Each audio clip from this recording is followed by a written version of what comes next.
പിതാവിനും പുത്രനും പരിശുദ്ധാത്മാവിനും സ്തുതി. ആദ്യം മുതൽ നമ്മുടെ മേൽ ദൈവകരുണയും മനോഗുണവും എന്നേക്കും ഉണ്ടായിരിക്കട്ടെ. ആമേൻ. ദൈവത്തിൻ്റെ അതിപരിശുദ്ധമായ പൊന്നുതിരുനാമത്തിന് മഹത്വമുണ്ടാകട്ടെ. കർത്താവായ യേശുക്രിസ്തുവിൽ ഏറ്റവും വാത്സല്യമുള്ള ദൈവമക്കളെ, വീണ്ടും ഒരു പ്രാവശ്യം കൂടെ നമ്മുടെ കർത്താവും രക്ഷിതാവുമായ യേശു മശിഹായുടെ പരിപാവനമായ പാദപീഠത്തിൽ അടുത്തു വന്ന് അവിടുത്തെ തൃപ്പാദപീഠത്തിൽ ഇരുന്ന് അവിടുത്തെ തിരുമുഖത്തേക്ക് നോക്കി അവിടുത്തെ തിരുവായിൽ നിന്ന് പൊഴിഞ്ഞു വീഴുന്ന മുത്തുമണികളെ പെറുക്കിയെടുത്ത് സമ്പന്നരായി തീരാൻ നമുക്ക് സൗകര്യമൊരുക്കി തന്ന നല്ല ദൈവത്തെ നന്ദിയോടെ സ്തുതിക്കാം. പ്രിയരെ, ഇന്ന് വീണ്ടും നാം കർത്തൃസന്നിധിയിൽ അടുത്ത് വരുമ്പോൾ നമ്മുടെ ധ്യാനചിന്തയ്ക്ക് വിഷയമായി തീരുവാൻ അപ്പോസ്തലനായ പൗലോസ് എഫെസോസുകാർക്ക് എഴുതിയ ലേഖനത്തിലെ 5-ാമത്തെ അധ്യായം 8ഉം 9ഉം തിരുവചനങ്ങൾ നിങ്ങളുടെ ശ്രദ്ധയിൽ കൊണ്ടുവരികയാണ്. അവിടെ വായിക്കുന്നത് ഇപ്രകാരമാണ്: മുമ്പേ നിങ്ങൾ ഇരുൾ ആയിരുന്നു, ഇപ്പോഴോ കർത്താവിൽ വെളിച്ചമാകുന്നു. കർത്താവിന് പ്രസാദമായത് എന്തെന്ന് പരിശോധിച്ചുകൊണ്ട് വെളിച്ചത്തിലുള്ളവരായി നടന്നുകൊള്ളുവി. സകല സൽഗുണവും നീതിയും സത്യവുമല്ലോ വെളിച്ചത്തിൻ്റെ ഫലം. തുടർന്ന് പറയുന്നു, ഇരുട്ടിൻ്റെ നിഷ്ഫല പ്രവൃത്തികളിൽ കൂട്ടാളികളാകരുത്. അവയെ ശാസിക്കുകയത്ര വേണ്ടത്. അവർ ഗൂഢമായി ചെയ്യുന്നത് പറവാൻ പോലും ലജ്ജയാകുന്നു. അവയെ ശാസിക്കുമ്പോഴോ സകലത്തെയും കുറിച്ച് വെളിച്ചത്താൽ ബോധം വരും. ബോധം വരുന്നതെല്ലാം വെളിച്ചം പോലെ തെളിവല്ലോ.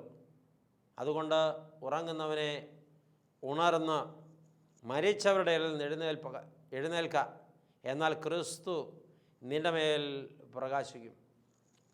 പ്രിയപ്പെട്ടവരെ, അപ്പോസ്തലനായ പൗലോസ് വളരെ സൂക്ഷ്മമായ ഒരു ധ്യാനം ഈ വേദഭാഗത്ത് നമുക്ക് നൽകുകയാണ്.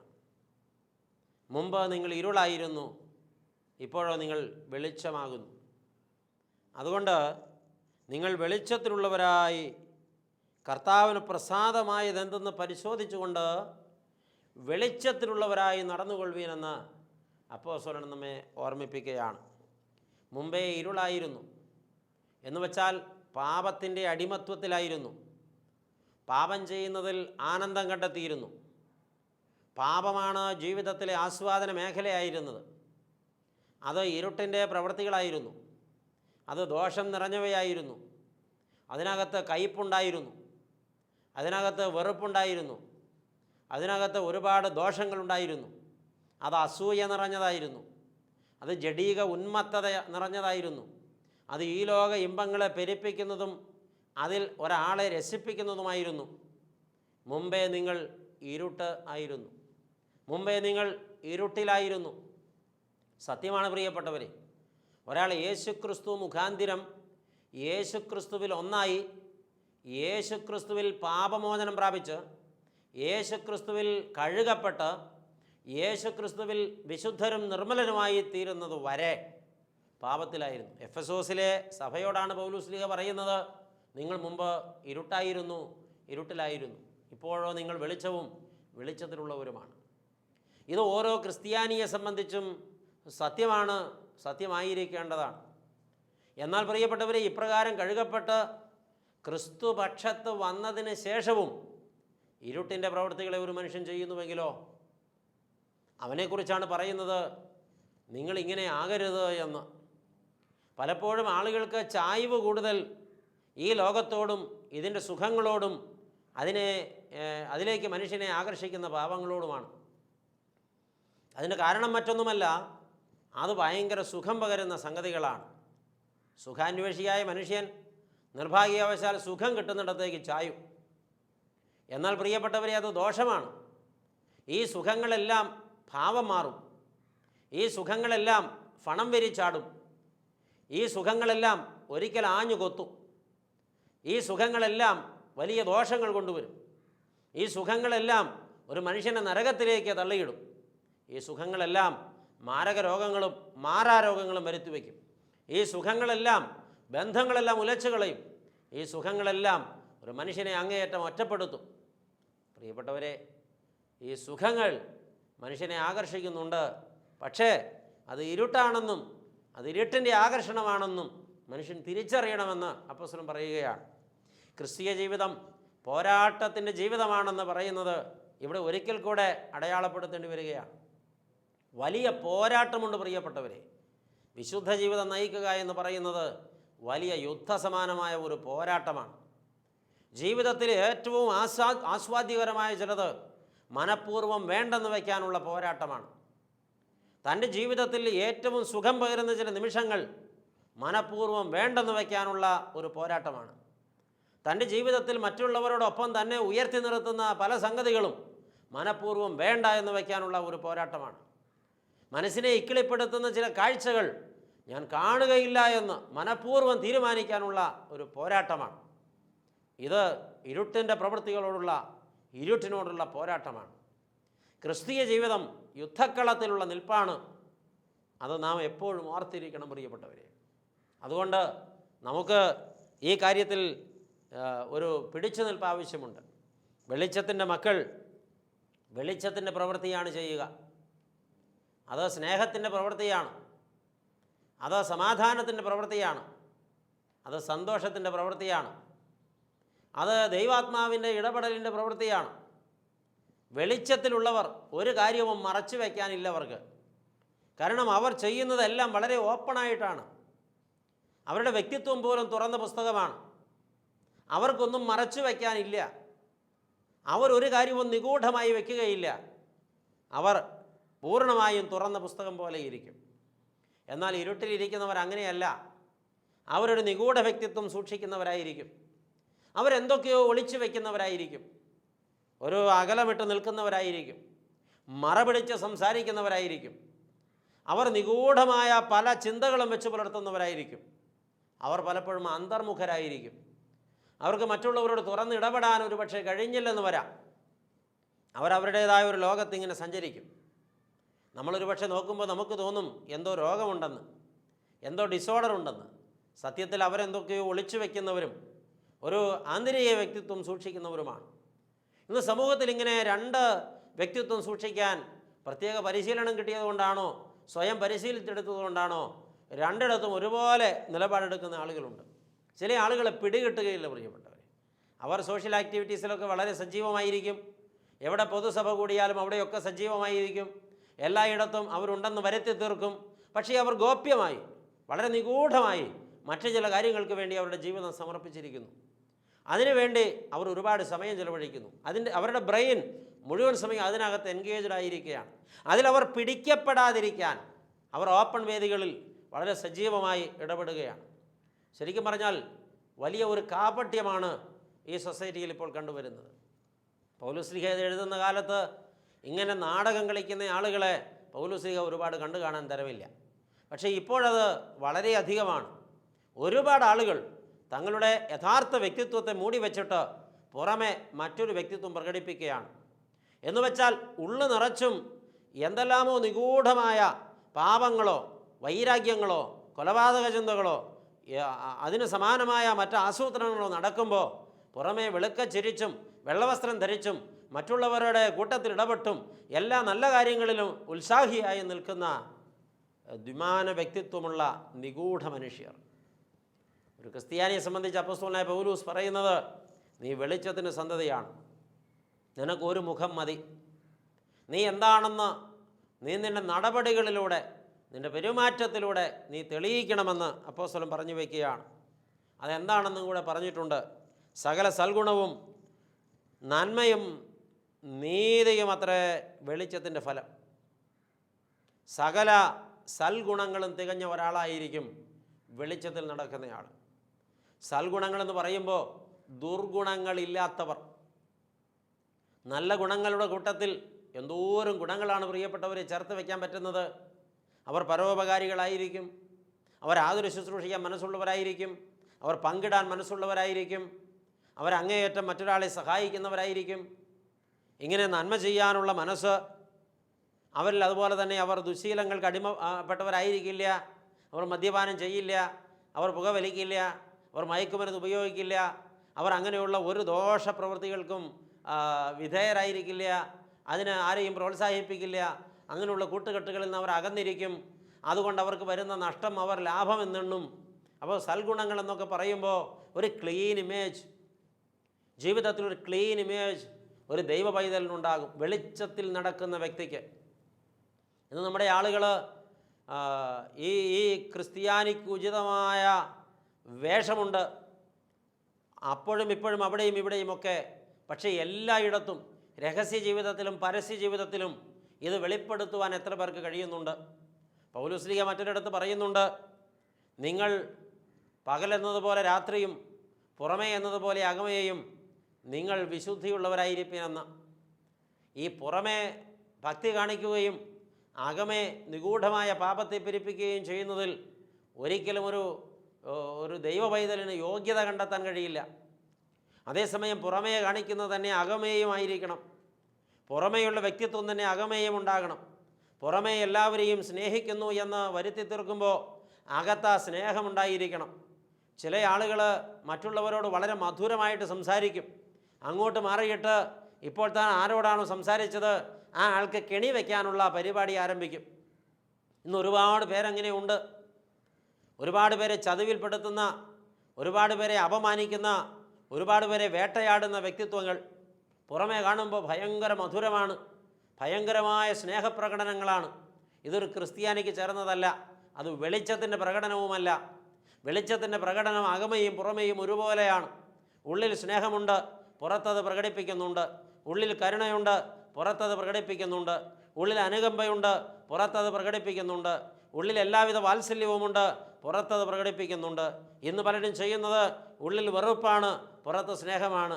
ഉള്ളിൽ കയ്പാണ്, പുറത്ത് സന്തോഷമാണ്. ഉള്ളു നിറയെ പകയാണ്, പുറത്ത് കാണുമ്പോൾ ഷെയ്ക്കാൻഡ് കൊടുക്കും, ചിരിക്കും, കുശലം ചോദിക്കും. ഉള്ളു നിറച്ചും എല്ലാവിധമായ മുറിവുകളും പേറിക്കൊണ്ടിരിക്കുകയാണ്, പുറമേ വേറെ പ്രകടനങ്ങളാണ്. പ്രിയപ്പെട്ടവരെ, ഇത് വെളിച്ചത്തിൻ്റെ നിലപാടല്ല. വെളിച്ചത്തിൽ നടക്കുന്നൊരു വ്യക്തിക്ക് അങ്ങനെ ആയിത്തീരാൻ കഴിയില്ല. സത്യമായിട്ട് നിങ്ങളൊരു പച്ച മനുഷ്യനായി വെളിപ്പെടുവീൻ. നിങ്ങൾ എന്താണെന്ന് മറ്റുള്ളവരുടെ മുമ്പിൽ നിങ്ങൾ ഓപ്പൺ ചെയ്ത് വയ്ക്കുവാനെന്ന് അപ്പോസ്തലൻ പറഞ്ഞു വയ്ക്കുകയാണ്. പ്രായോഗിക ജീവിതത്തിൽ നാം ഇനിയും ഒരുപാട് മാറേണ്ടതുണ്ടെന്നും വളരേണ്ടതുണ്ടെന്നും അപ്പോസ്തലനായ പൗലോസ് നമ്മെ ഓർമ്മിപ്പിക്കുകയാണ്. ഇവർക്ക് ഇപ്രകാരം തുറന്നു വയ്ക്കപ്പെട്ട വ്യക്തിത്വങ്ങൾക്ക് മറച്ചു വയ്ക്കാൻ ഒന്നുമില്ല. അവരുടെ ജീവിതം തുറന്ന പുസ്തകങ്ങളാണ്. എന്നാൽ പ്രിയപ്പെട്ടവരെ, മറ്റു ചില വ്യക്തികൾ നിഗൂഢതകൾ സൂക്ഷിക്കുന്നവരാണ്. അവരുടെ കുഴപ്പം, അവർ മറ്റുള്ളവരോട് തുറന്ന് സംസാരിക്കാത്തവരാണ്. അവർ മറ്റുള്ളവരോട് തുറന്ന് ഇടപഴകാത്തവരാണ്. ചില ആളുകൾ അങ്ങനെയാണ്, മറ്റുള്ളവരോട് തുറന്ന് സംസാരിക്കുകയില്ല, തുറന്ന് ഇടപഴകാനും തയ്യാറല്ല. അവർ അവരുടേതായ ഒരു ലോകത്താണ്. എന്തുകൊണ്ടായിരിക്കാം ഇങ്ങനെ സംഭവിക്കുന്നത്? മറ്റുള്ളവരോട് തുറന്ന് ഇടപഴകിയാൽ, മറ്റുള്ളവരോട് തുറന്ന് സംസാരിച്ചാൽ തൻ്റെ ഉള്ളിലിരിപ്പ് അല്ലെങ്കിൽ തൻ്റെ ആന്തരിക നിഗൂഢ വ്യക്തിത്വം, താൻ സൂക്ഷിച്ചു വെച്ച് താലോലിക്കുന്ന പാപം, അത് മറ്റുള്ളവരറിയുമോ, മറ്റുള്ളവരെന്നെ കണ്ടെത്തുമോ, മറ്റുള്ളവരെന്നെ പിടിക്കുമോ, ഞാൻ അപമാനിതനാകുമോ എന്ന ആശങ്കയാണ് ഈ ഒഴിഞ്ഞുമാറലിന് പിന്നിൽ, ഈ നിഗൂഢതയ്ക്ക് പിന്നിൽ എന്ന് നാം തിരിച്ചറിയണം. ഇന്ന് ഒരുപാട് പേർ ഇപ്രകാരം നിഗൂഢമായ വ്യക്തിത്വം സൂക്ഷിക്കുന്നവരും മുഖ്യധാരയിൽ നിന്ന് ഒഴിഞ്ഞു മാറി നടക്കുന്നവരുമാണ്. അവർ എവിടെയും വെളിപ്പെടാൻ ഇഷ്ടപ്പെടാറില്ല. ആദ്യം പറഞ്ഞത് വേറൊരു കൂട്ടരെക്കുറിച്ചാണ്. എവിടെയും വെളിപ്പെടും, മനോഹരമായി വേഷം കെട്ടും, നിഗൂഢമായി മറ്റൊന്ന് ചെയ്തുകൊണ്ടിരിക്കും. ഇതങ്ങനെയല്ല. ഇതൊരു പക്ഷേ പുറമേ നിന്ന് നോക്കുമ്പോൾ ഒരു ഡിസോർഡർ പേഴ്സണാലിറ്റി ആണെന്ന് നമുക്ക് തോന്നിയേക്കാം, അതൊരു മാനസിക രോഗമാണെന്നും നമുക്ക് തോന്നിയേക്കാം. എന്നാൽ പ്രിയപ്പെട്ടവരെ, എന്തൊക്കെയോ ഒളിച്ചു വയ്ക്കാനുണ്ട് അവർക്ക്. അവർ ഓപ്പണായിട്ട് സംസാരിക്കില്ല. ചില ആളുകളുണ്ട് എപ്പോഴും മുറി അടച്ചിട്ട് അതിനകത്ത് അടയിരിക്കുകയാണ്. ആ വീട്ടിൽ വേറെ ഒരുപാട് ആളുകളുണ്ട്, അവരോടൊന്നും സംസാരിക്കാനില്ല, അവരോട് കൂടെ ഈ വ്യക്തിക്ക് ഒന്നും സഹവാസം ചെയ്യാനില്ല, ഒന്നും ഷെയർ ചെയ്യാനില്ല. ആ വീട്ടിൽ കോമൺ ആയിട്ടുള്ള സംഭാഷണങ്ങളൊന്നും ഇയാൾ ഇടപെടുന്നില്ല. ആ വീട്ടിലെ കോമൺ ആക്ടിവിറ്റീസിലൊന്നും ഇയാൾ ഇടപെടുന്നില്ല. ഇയാൾ മറ്റൊരു ലോകത്താണ്. എന്തായിരിക്കാം? അയാൾക്ക് എന്തോ നിഗൂഢമായി സൂക്ഷിച്ചു വയ്ക്കാനുണ്ട്. ഈ വീട്ടിലെ മറ്റാരും അറിയാതെ എന്തൊക്കെയോ ചെയ്തു കൂട്ടാനുണ്ട്, അല്ലെങ്കിൽ ആസ്വദിക്കാനുണ്ട്. അയാൾ അവിടെ ഇങ്ങനെ ഒതുങ്ങിക്കൂടി ആ ഒരിടത്ത് തൻ്റേതായ ഒരു സാമ്രാജ്യം സൃഷ്ടിച്ചെടുക്കുകയാണ്. ഇന്ന് ഒരുപാട് വീടുകളിൽ ഈ വലിയ കുഴപ്പം നടമാടുന്നുണ്ട്. ചില വീടുകളിലൊക്കെ ഭർത്താക്കന്മാർ ഒറ്റയ്ക്ക് വാതിലടച്ച് മണിക്കൂറുകളോളം അതിനകത്തിരിക്കുകയാണ്. അവരവിടെ എന്താണ് ചെയ്യുന്നതെന്ന് ഭാര്യ ചോദിച്ചാൽ അവർ തട്ടിക്കയറും, അല്ലെങ്കിൽ നിഷേധിക്കും. ഒരിക്കലും അവർ ഓപ്പണല്ല. ചില വീടുകളിൽ ഇത് ചെയ്യുന്നത് ഭാര്യമാരാണ്. അവരിങ്ങനെ മുറിയടച്ചിട്ടിരുന്ന് എന്താണ് ചെയ്യുന്നത് അത് വെളിപ്പെടുത്താൻ അവർ തയ്യാറല്ല.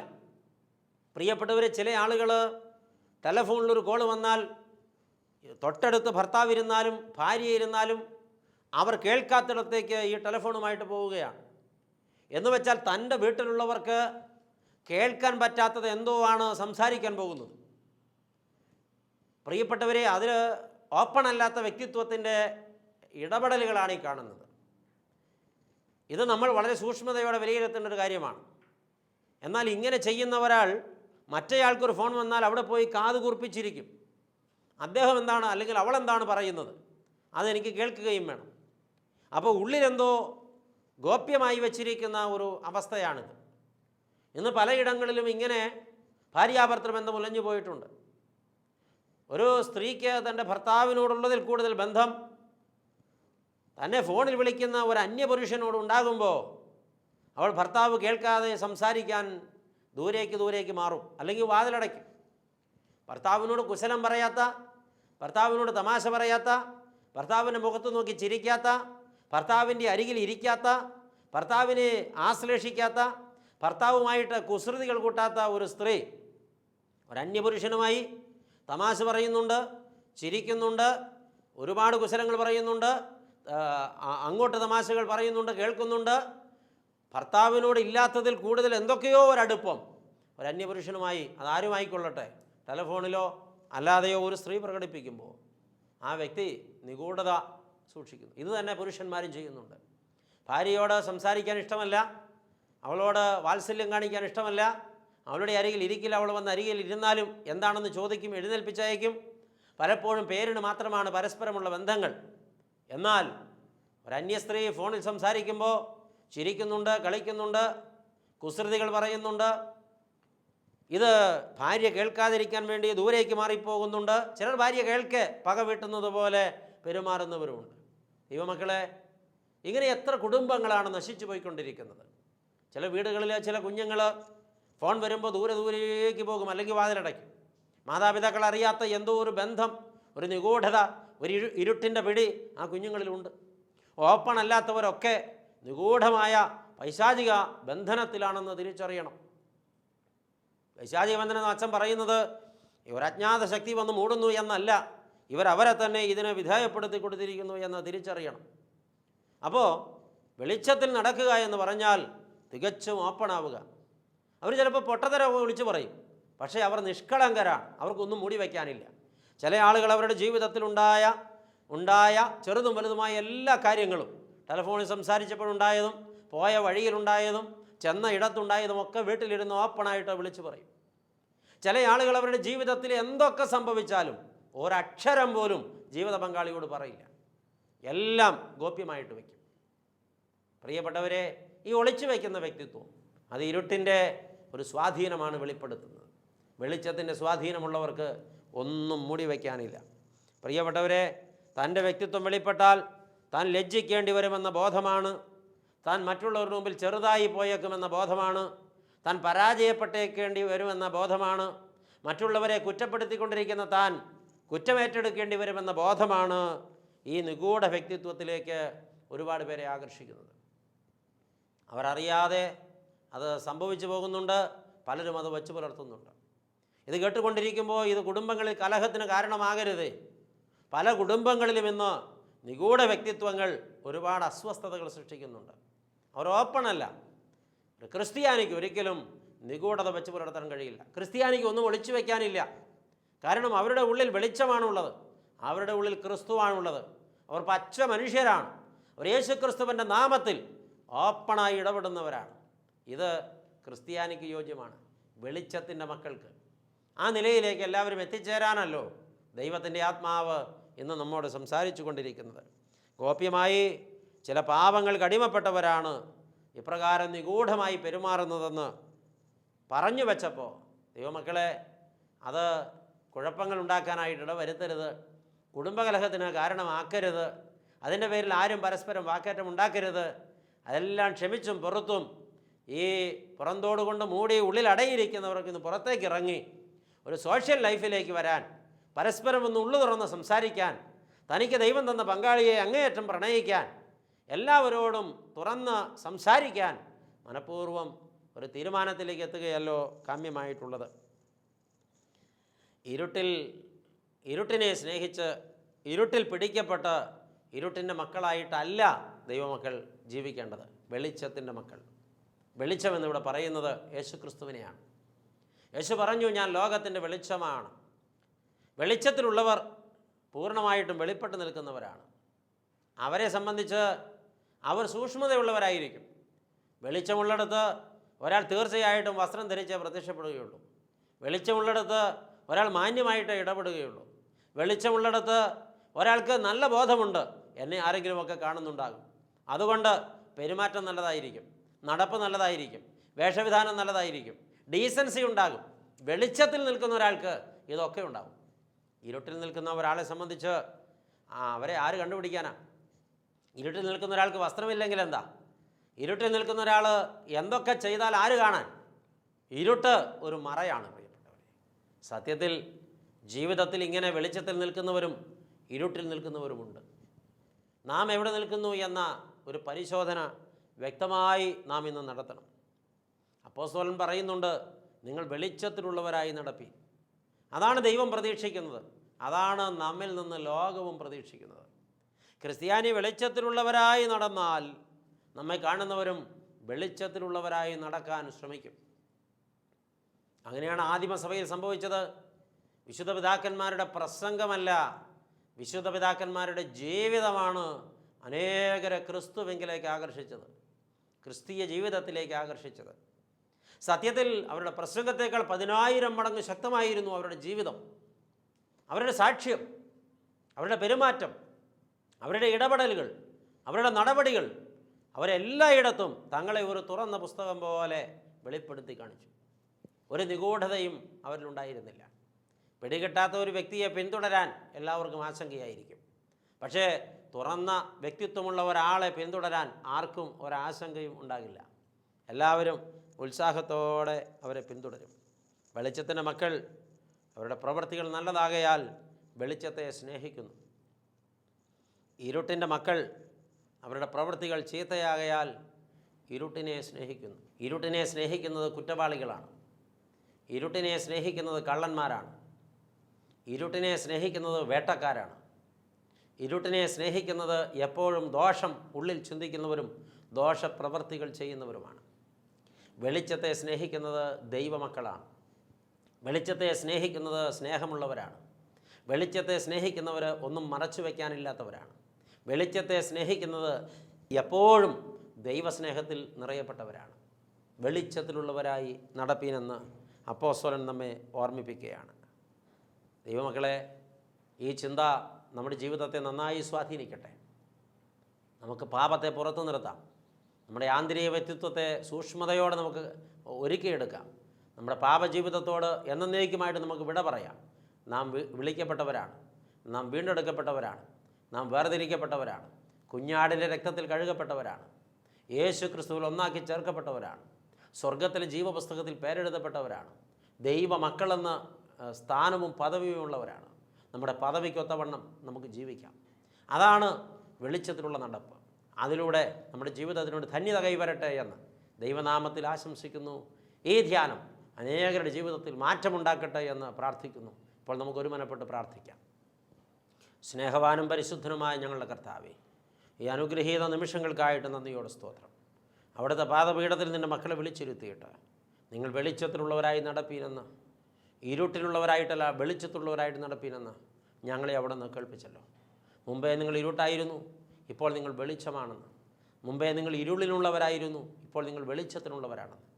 മുമ്പേ നിങ്ങൾ ഇരുളിലുള്ളവരായിരുന്നു, ഇപ്പോൾ നിങ്ങൾ വെളിച്ചത്തിലുള്ളവരാണെന്ന് വ്യക്തമായി ഞങ്ങളെ കേൾപ്പിച്ച ദൈവമേ, ഞങ്ങൾ ഞങ്ങളുടെ സ്ഥാനം മനസ്സിലാക്കി വിശുദ്ധിയോടെ തുറന്ന പുസ്തകം പോലെ ഒന്നും മറച്ചു വയ്ക്കാനില്ലാതെ നിഗൂഢ വ്യക്തിത്വങ്ങളില്ലാതെ ദൈവമേ തിരുമുമ്പിൽ വെളിച്ചത്തിൻ്റെ മക്കളായി, വെളിച്ചത്തിൻ്റെ സാക്ഷികളായി, വെളിച്ചത്തെ പ്രകാശിപ്പിക്കുന്നവരായി, വെളിച്ചത്തെ പ്രഘോഷിക്കുന്നവരായി, നിൻ്റെ സാക്ഷികളായി ജീവിപ്പാൻ ഞങ്ങളെ സഹായിക്കണം. ഞങ്ങളുടെ ഈ ധ്യാനം ഞങ്ങളുടെ ജീവിതത്തിൽ വലിയ മാറ്റത്തിനും പരിവർത്തനത്തിനും മുഖാന്തരമാക്കണം. വിനയപൂർവ്വം ഞങ്ങളെ പാദപീഠത്തിലേക്ക് ഏൽപ്പിക്കുന്നു തമ്പുരാനെ. അവിടുന്ന് മഹത്വമെടുക്കണം. പ്രാർത്ഥന കേട്ടതുകൊണ്ട് സ്തോത്രം. ഞങ്ങൾ നിനക്കും നിൻ്റെ പിതാവിനും പരിശുദ്ധാത്മാവിനും സ്തുതിയും സ്തോത്രവും സമർപ്പിക്കുന്നു, ഇപ്പോഴും എപ്പോഴും എന്നേക്കും തന്നെ. ആമേൻ.